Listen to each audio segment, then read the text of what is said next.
Hello and welcome everybody to the latest edition of the Jam and Cheese Show. Cheese is fresh off the win against the Rabbitohs.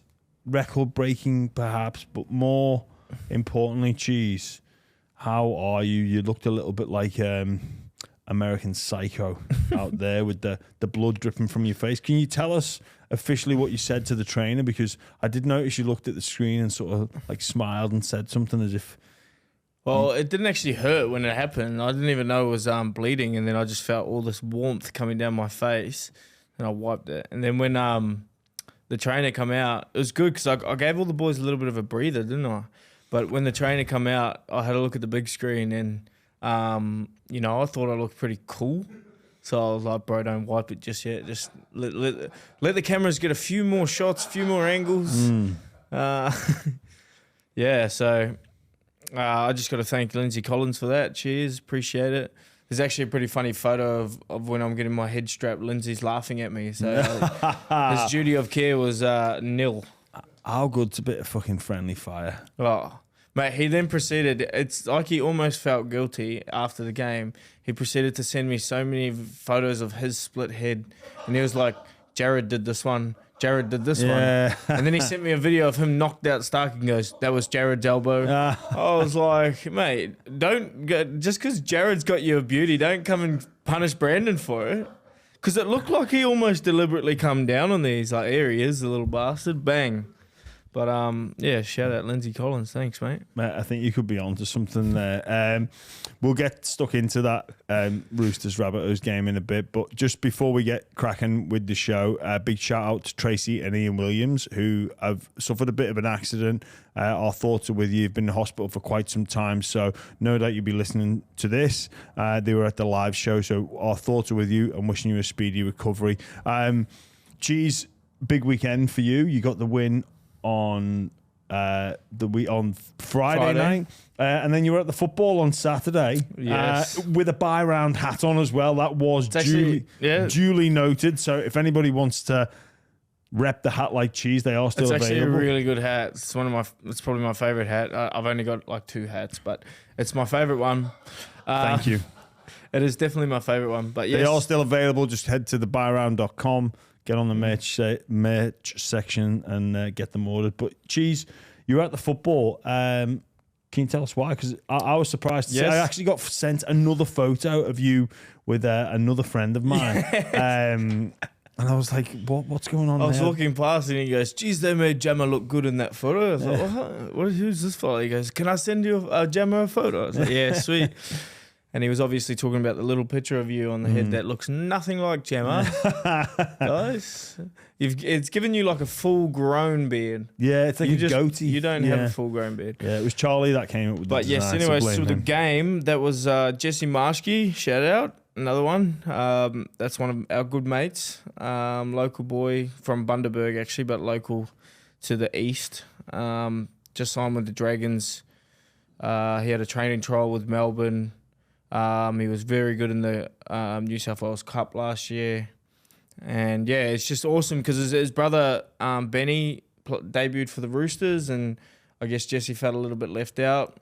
And to get his debut is bloody awesome. And he's like 26, 27? Yeah, and he's just like they're just well known in the area because they're just great blokes. Like, you don't run into many people that say anything bad about Jesse Marshke or Ben Marshke, so... it was awesome there. He had obviously got a lot of friends. There was 60 of us at the pub beforehand. It wasn't drinking, but there's like 60 of us at the game, and they're all pretty fun people. I think 2 of them got kicked out. His brother Jesse actually got kicked out. His brother Ben got kicked out. He was pretending to got kicked out of the pub before the game. No, he got kicked out of the game. Oh, why? Because he jumped the fence and was moving that big camera around. Because we're blaming the guy, we're blaming the cameraman because the cameraman left his post. He left his post. He's jumped the fence and he's rolling and he's got the camera moving it around.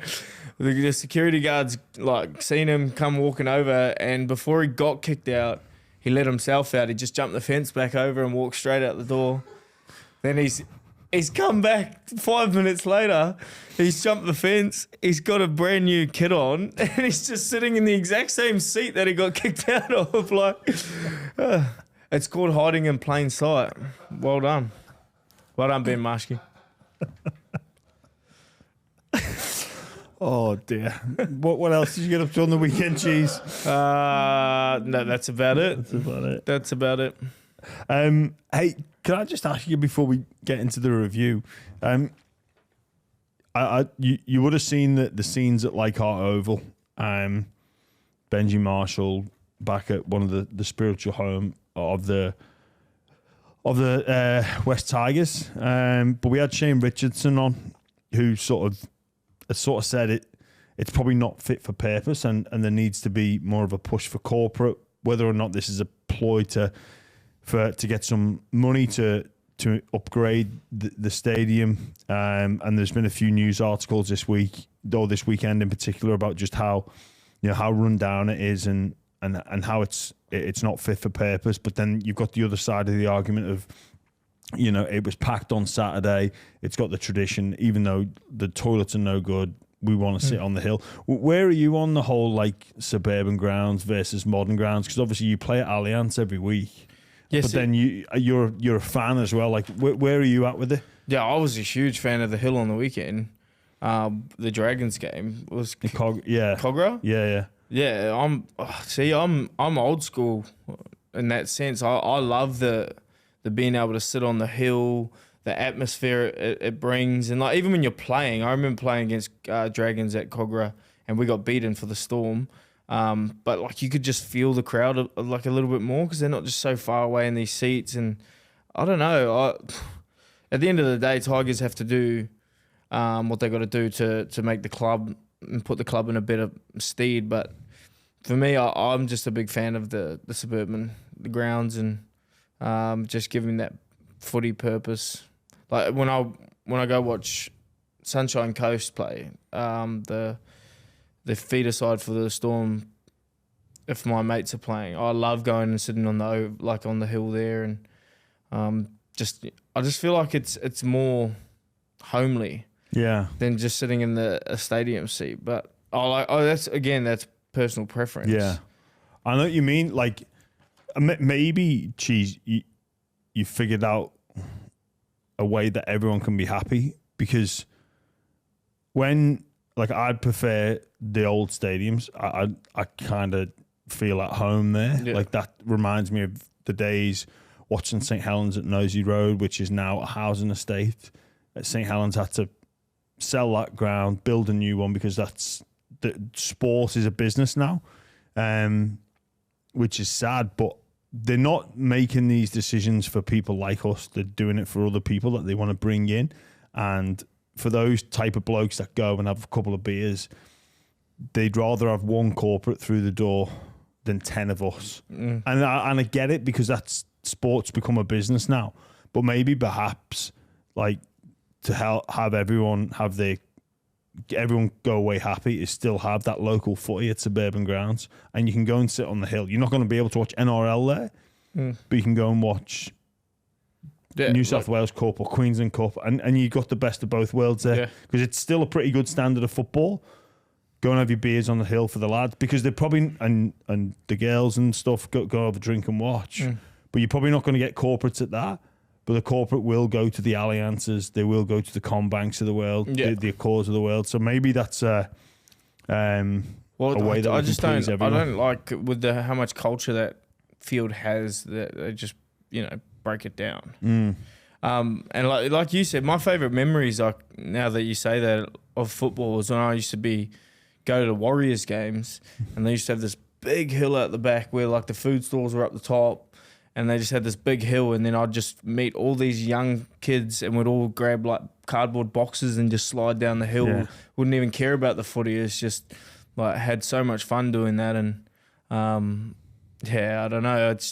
That just feels like exactly like what you said. They'd rather corporates than these little snotty nosed brats sliding down the hill on the thing. But that's what I think footy's about. It's about community and bringing everyone together. But at the end of the day, they just got to do their. Yeah. You know what? Like now, they'd probably be, oh, well, we can't let you do that because health and safety. And even myself, like thinking back to when, bollocks. like, I know, like they just shit themselves over someone suing them. Oh, you allowed this to happen. Yeah. You know, who provided the boxes? Oh, they should have been discarded in a bin that was locked away. Like we used to sit on the wall watching St. Helens, like sit on the wall, like just like it was first in, best dressed. But you get to the front of the wall, you get there, and it was like we are sat up with. You get to the wall and you'd sit on the wall while you watch the game. Like there's no way they'd let that happen. The thing is, like if you fell off, your parents probably laugh at you. Like if I slid down and hurt myself, and like went crying to my mum and dad, they'd be like, shame, shouldn't have been sliding on the boxes. Yeah, well, you learn your lesson. You won't do it again, will you? Until next time. Although the Roosters trained at Leichhardt a few times for our pre-season. The facilities out the back are pretty shit out.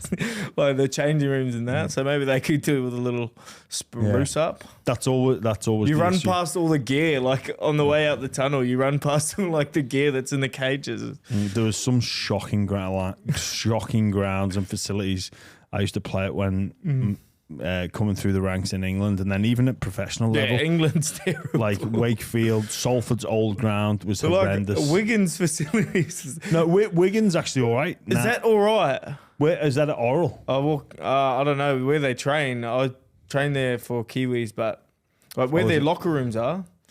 Like, was it no good? No, it was no. Like Leeds is outstanding, but this was 2018, so it might be a little bit better. But all right, Wigan had decent facilities. Anyway, it's a tough one because the debate will rage on, and you're never going to please everyone. But perhaps with what you said there, Cheese, there's a bit of an idea. So if you're out there, you want your fix of that Leichhardt style football. Tell you who wants it gone. Or Reedy, his comment. Oh, he hates the place by the sound. Yeah. Something's happened to Reedy at Leichhardt Oval. Fired up, wasn't he? Mate, with that Roosters and that big win, was Sal support or were you good? Or how did you assess it? I honestly thought we weren't that great. Like really? We started well, but like we were defensively, I thought we were very loose. I feel like they made way too much meters on us, way too easily, which is tough. But I didn't like the thought of Damien Cook not starting. I didn't like that's your best hooker. You don't put him on the bench. That was my thoughts. But we played well in attack. I guess I'm trying to perfect it, but I thought Bunnies weren't great. Yeah, I thought they were worse than we were good, if you know what I mean. Yeah. That's an interesting take, that, because I thought they were poor, but I thought you guys were very good. Yeah, I thought we finished our sets real well, put them in the corners and stuff like that, but we let them out of those corners real easily. I think their set distance was the same as ours. Yeah. Which is like not a great sign. I guess you are looking at it from that perfectionist point of view. And it's hard to pat yourself on the back. I find it's not. Yeah. You know, when you watch a game back, you don't look for the good things. You try to look for the bad things. And I thought that was one of the bad things. Yeah, fair enough. You'll play Penrith. The Roof on Thursday. Yeah. Is this a real test to see where you guys are at? Absolutely. The way they played on the weekend. Broncos were obviously missing a lot, but they're just a champion team, really.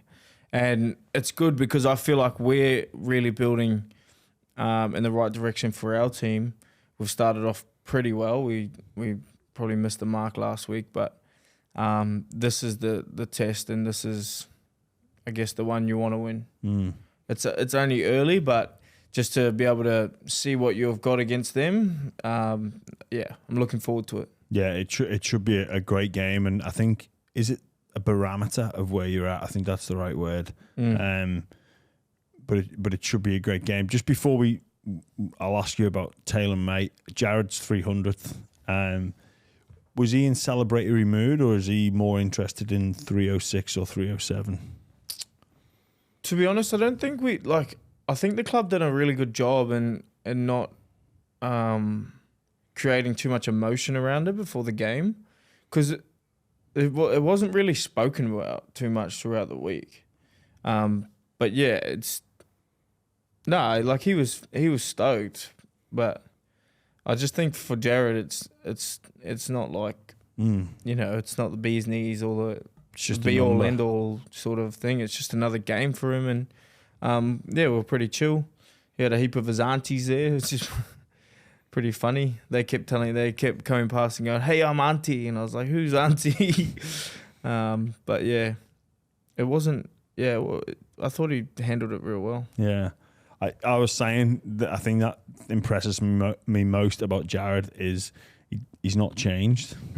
Yeah. Like, and all throughout his career he would have faced a heap of people telling him, "Oh, you're a thug. You've got to change your style. Or this person can't be continued. You know, he gets suspended too much. He's a liability."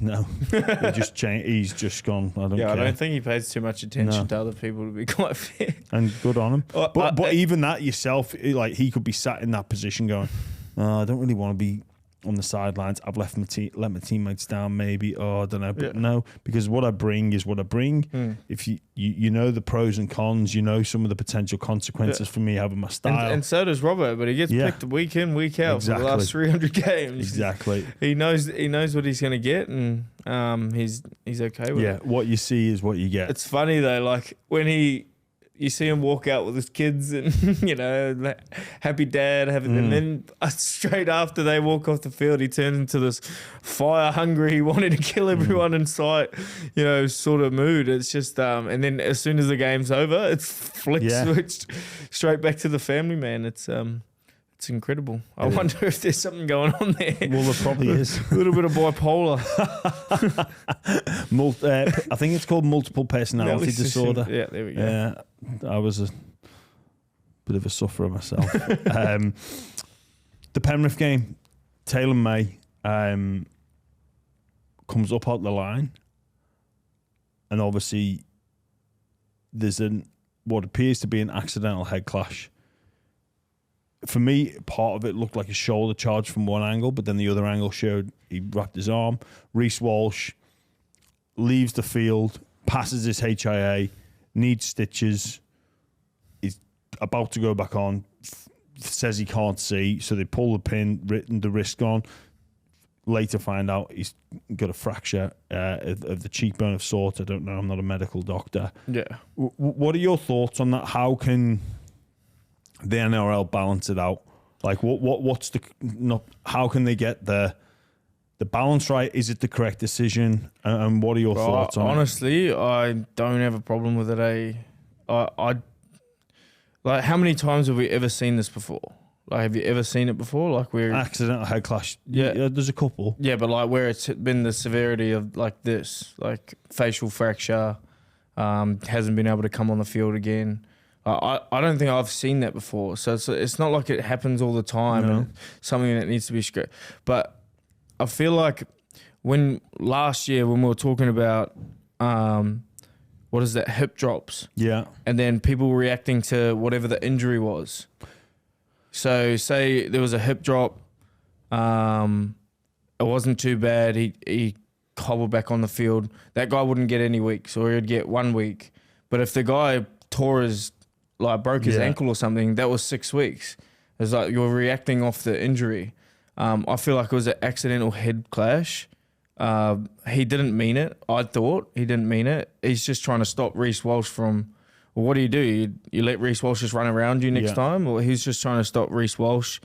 He accidentally made head contact with his head, not his shoulder, because there's a big difference. Yeah, it wasn't his shoulder. Yeah. With his head. Yeah. He got stitches himself. I saw him at our game. But I think if we react to injury, it goes into a real bad place. So yeah, if you take in the severity of the injury. If you're taking the severity of the injury into the case and point, I think, but like that's my opinion again, but I think he didn't do anything with malicious intent, or he didn't mean to. Like, he hurt himself. It's not like he meant to, go out there and end Reece's night. Yeah, I reckon that if, like, as it stands, accidental head clashes or accidental head clashes, and there's no.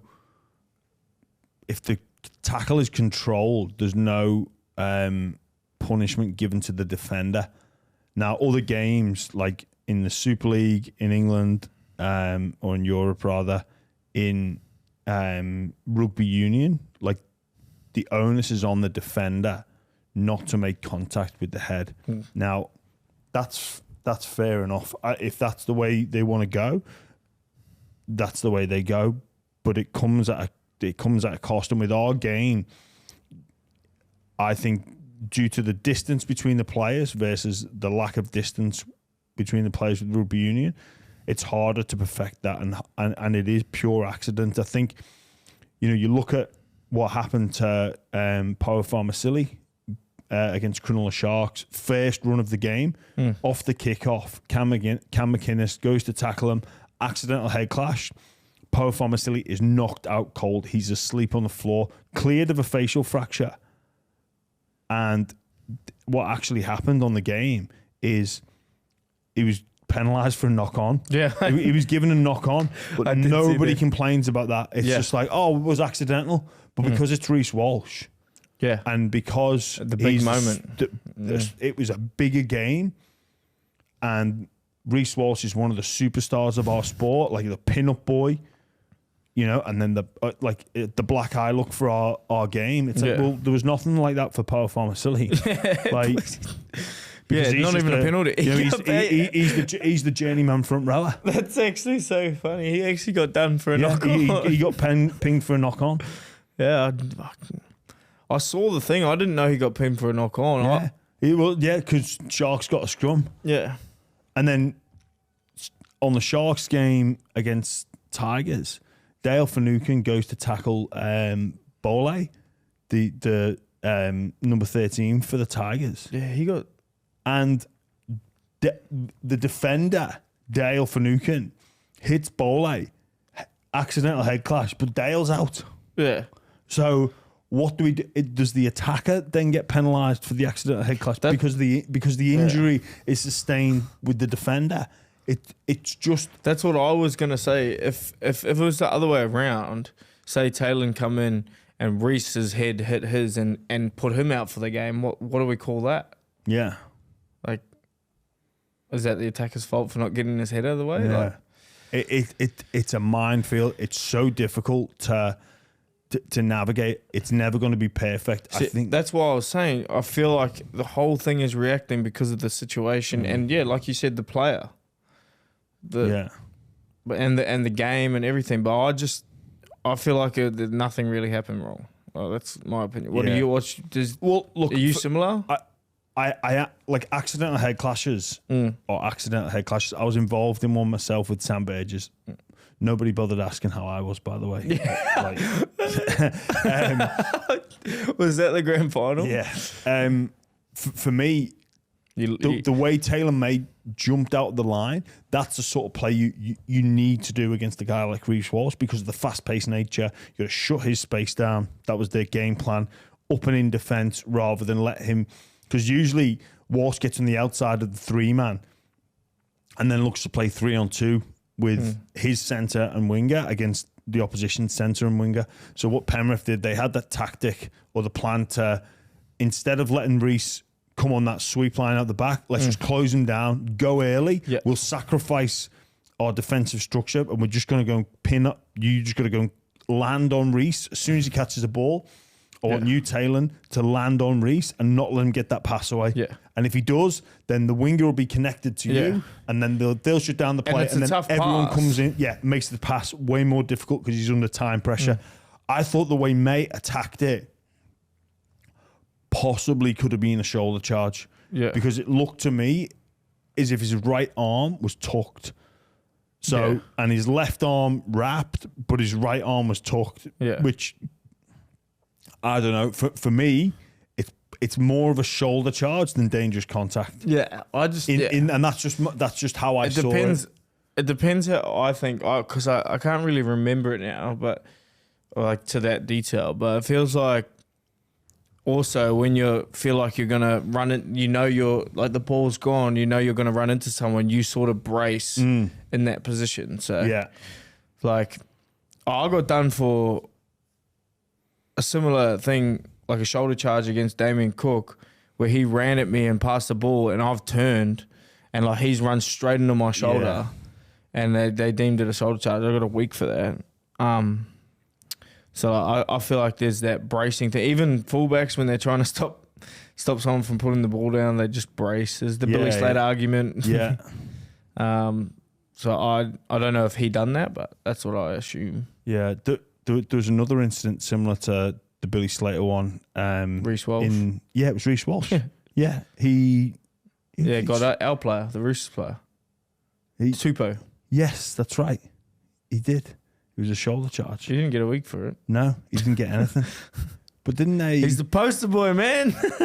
You captain's challenge, didn't you? Yeah. Yeah, and then they looked back and you got the penalty. Yeah, and that wasn't a penalty try, but that other one was. That other one was. Yes. That should have been a penalty try. Yeah. Compared to what we saw the other day. Oh my God. Do you reckon Latrell should have been sin-binned? I don't even know. I don't know if Simbin, like... I thought he was shepherding the ball, and I thought the contact on Teddy was light. Now, Teddy's going quickly, and I understand any contact will knock you off balance. I think it's just the arm was the thing, but I don't think it should have been a Simbin, because like, Teddy's not going to get the ball. Penalty. I reckon the play's dead, or almost dead before Teddy's even going to get there. Latrell's just shielding it. I personally thought it was a little bit harsh. I understand why, because they've looked at it and gone, well, there's contact there. Yeah. But I don't know if it's enough. Yeah. Nah, I don't know. It's tough because it seems like the bunker's sort of trying to get rid of grey area in our game. Like any as you've seen on yesterday's game. I've got no issue with the really? Yeah, no issue Neither at do all. I, to be honest. Because I've got no Trebojevic stops in the That's line. what I mean. I've got no issue because it's by the letter of the law, but it's like, and we don't want grey area in the bunker. Yeah. We want black and white.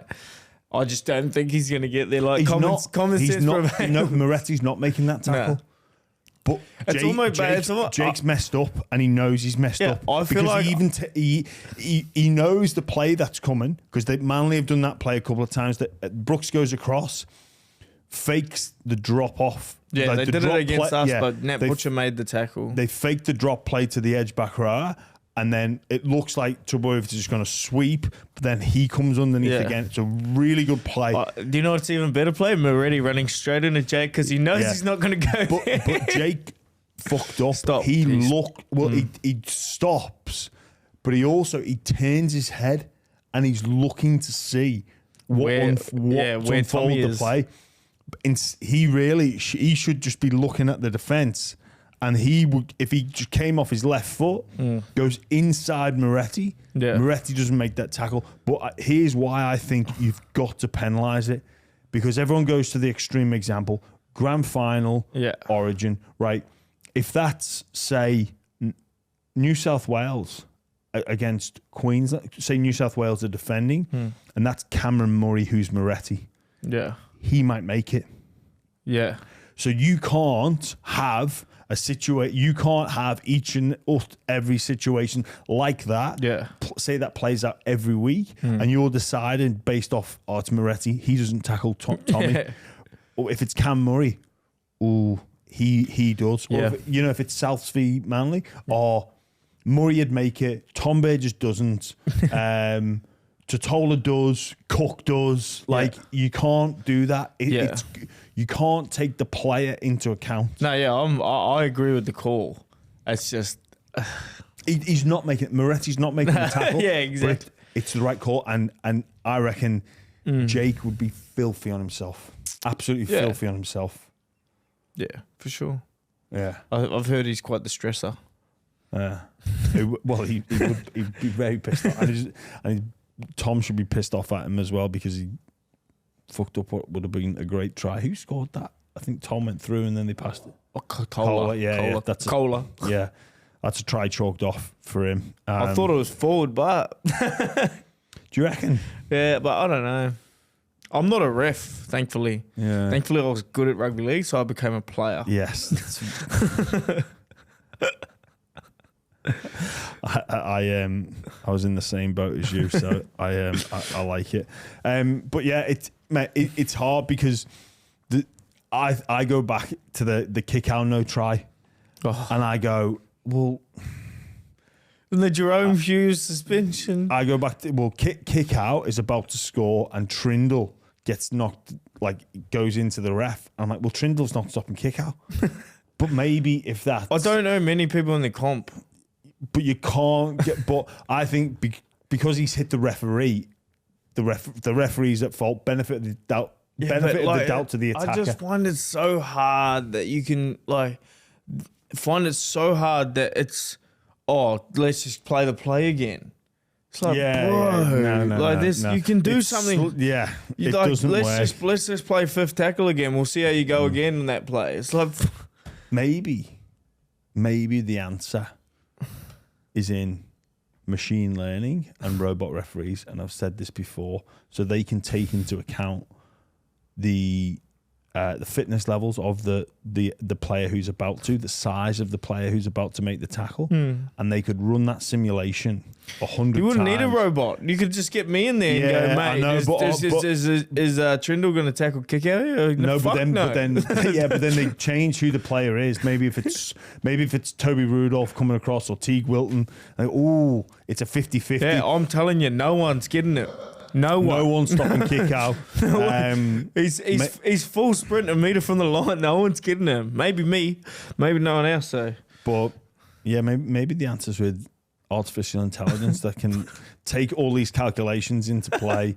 The minute, the previous defensive efforts, and they decide whether or not these grey areas go to black or go to white. But anyway, it was a big comeback win for the Eels. I don't know if you saw the start of that game. Manly were just in cruise control. I just spoke to Dylan Brown on the way here. I drove past him. He's in brand new Jeep. So, he thought he was going to get they were going to get smacked. But I'm reading the Eels wrong. Man, I thought like Manly, they just smashed their right hand. Manly's right edge, Para's left edge. They were just toying with them, like absolutely toying with them. Yeah, and it's a great game by the Eels. Yeah, for them to claw their way back. Come back from that. Ruben Garrick's having a crazy year, eh? He's been very good, pretty electric already. I guess centre might be his spot. It sort of brought. I thought if Manly had won that game, they're up there, and I don't know whether that's now Para are in the mix, or maybe we've just overestimated, over pumped Manly, but they were so impressive against you guys. I guess, mate, the competition is it's awesome, insane. Like the only team to be undefeated is the Cowboys, who have been average. They've been average against the Dragons. Yeah, they jagged that win against the Knights, and who did they beat in round one? The Dolphins, and that was a bit of a I don't know what happened to the Dolphins, because the Dolphins are absolutely electric last week. But my Dragons, man, couldn't get the dub for my.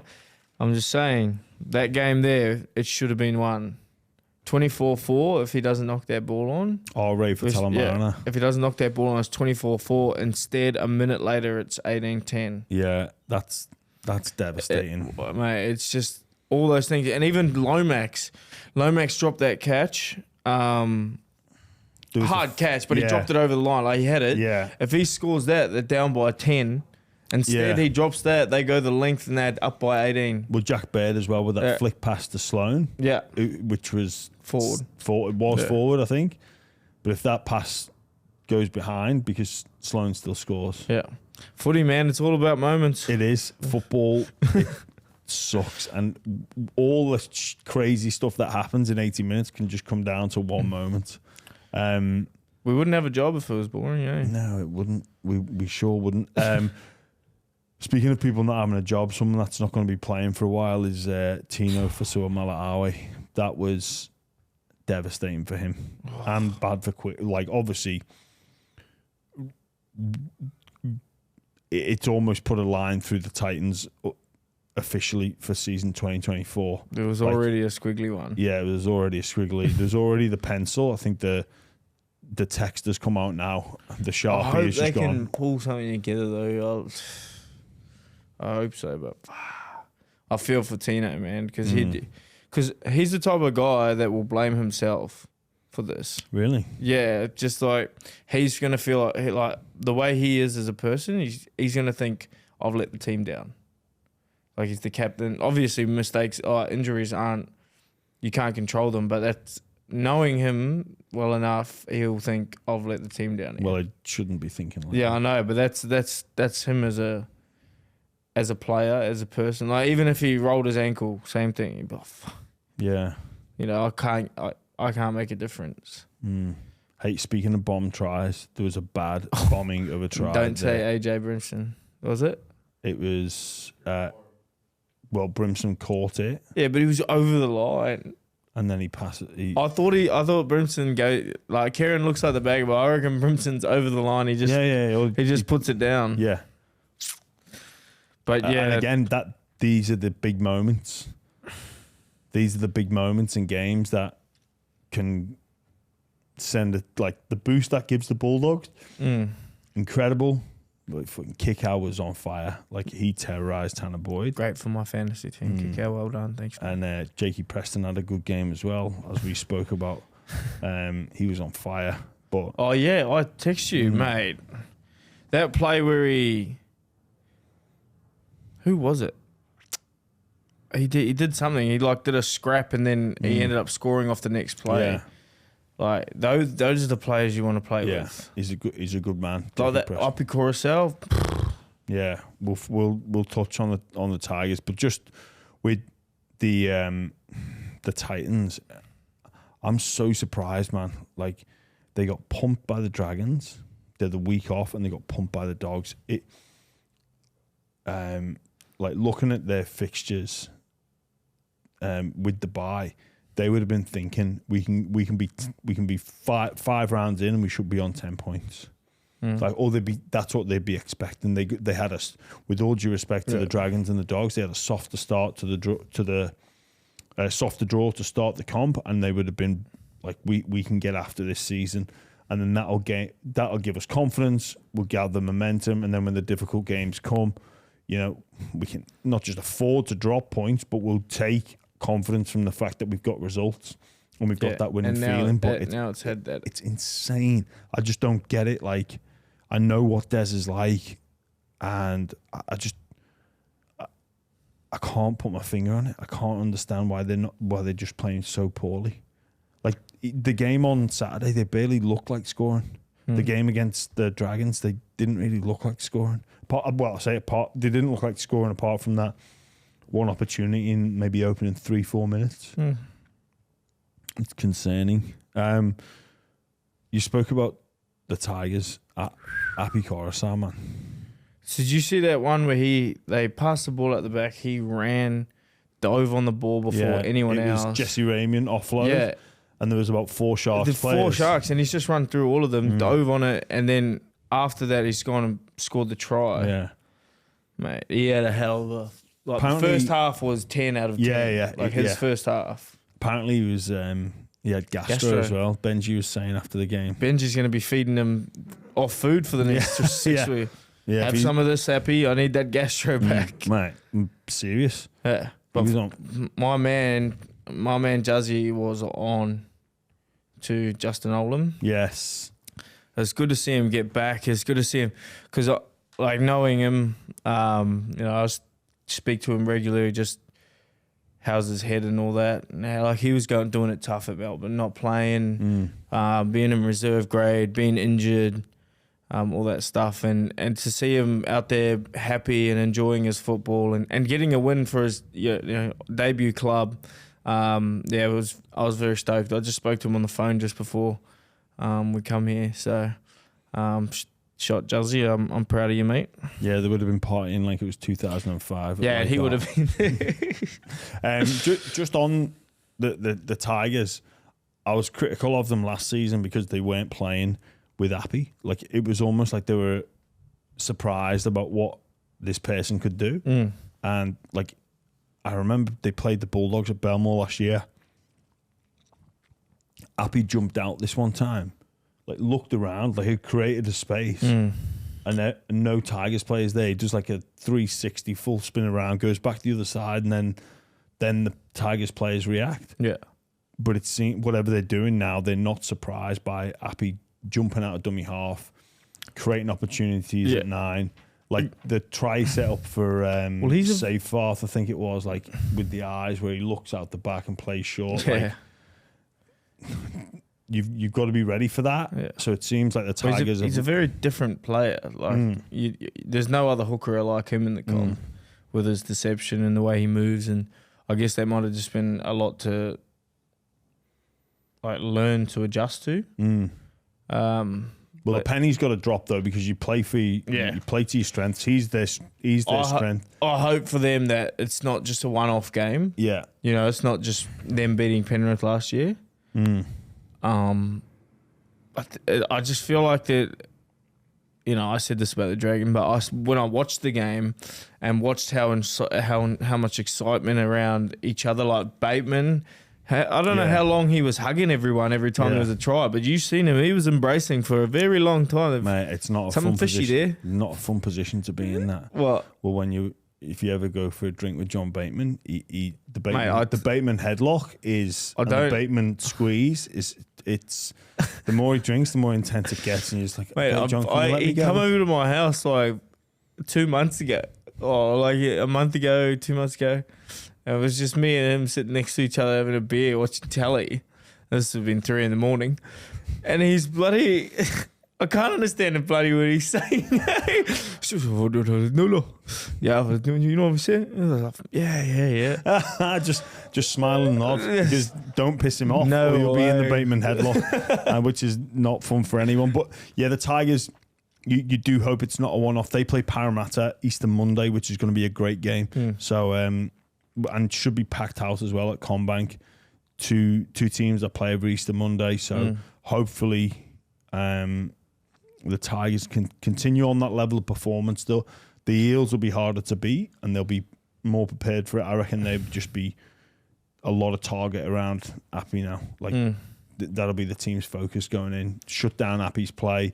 Have some processes in play for when there's one marker. Well, like if that's the case, though, then it's like an opportunity for someone else to step up, because if you have a lot of attentions on Uppy, there's a lot less attention on somewhere else. Caesar and Galvin, and maybe Sullivan as well. Is that Galvin 18?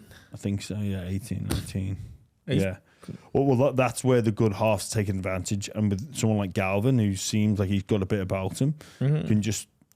18, bro. He's doing pretty good. Like, if your defence crams in, then there's more space out wide. So if you... narrow your spaces in the middle, then Galvin will get more opportunities out on the edge. So it's all swings and roundabouts, Cheese. Now it's time for this, Cheese. Questions from our listeners, some of our favourite questions. Well, some of our favourite segments, some interesting conversation coming from these. There's one at the end, which I'm interested to get your opinion on. But we'll start off with Woodford_Andrew.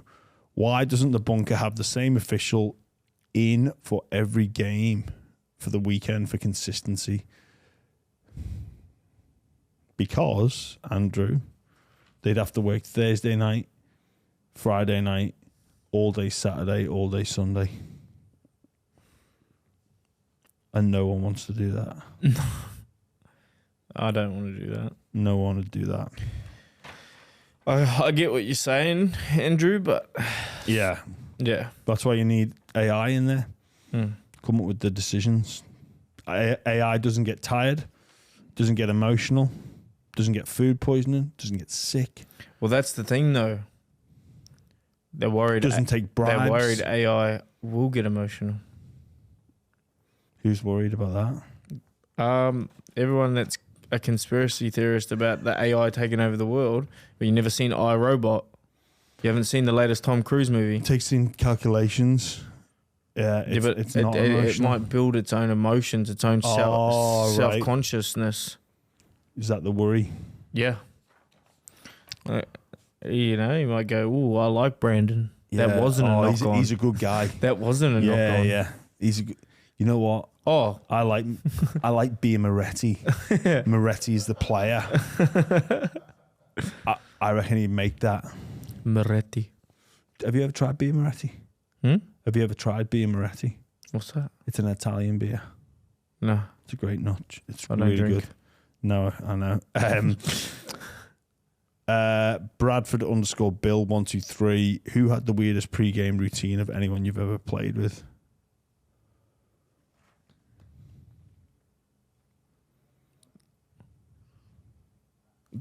You know who's got a weird one? Kyle Leichhardt. Why? He paints his left big toe. What? Yeah. That's a weird one. His left big toe. What Yeah, do you he mean puts nail polish on his left big toe.